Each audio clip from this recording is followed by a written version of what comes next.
Hi everyone, I'm Prashant and my topic for today's presentation is all pair similarity via Dimsum, the Twitter way of recommendation. So here is the agenda for this presentation.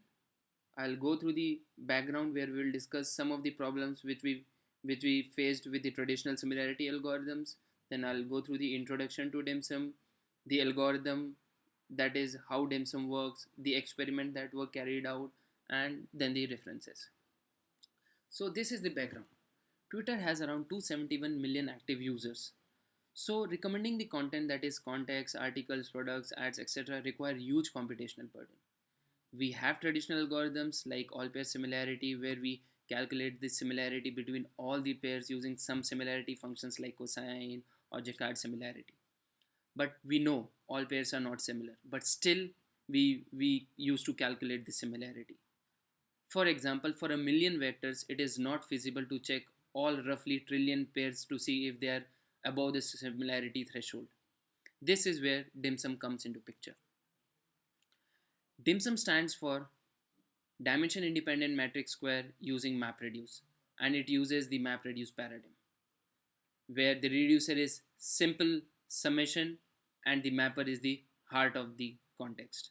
Now we move on to the core of the algorithm. What Dimsum does is it trims the list of potential combination to reasonable number and thereby help other recommendation algorithm run in reasonable time. Essentially, what it does is it runs daily and it pre-processes the pools of users and add inventory based on the factors such as who follows whom or which words are used. The closer to users or to ads in vector space, the more similar they are. This way, when recommendation algorithms come into actually match ads with the users or users with other users, they only have to focus on the ones that are above the threshold similarity.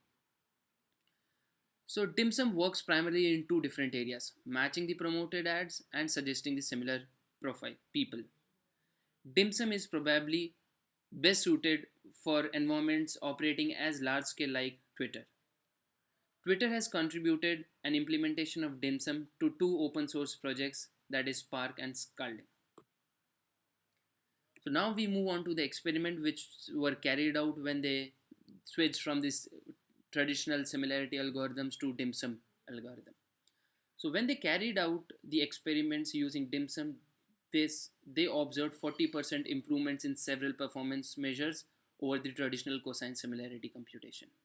So this is where Dimsum is much more efficient, much more effective than the traditional similarity algorithms. So that was it about the Dimsum algorithm. These are the references I used for this particular presentation. Thank you.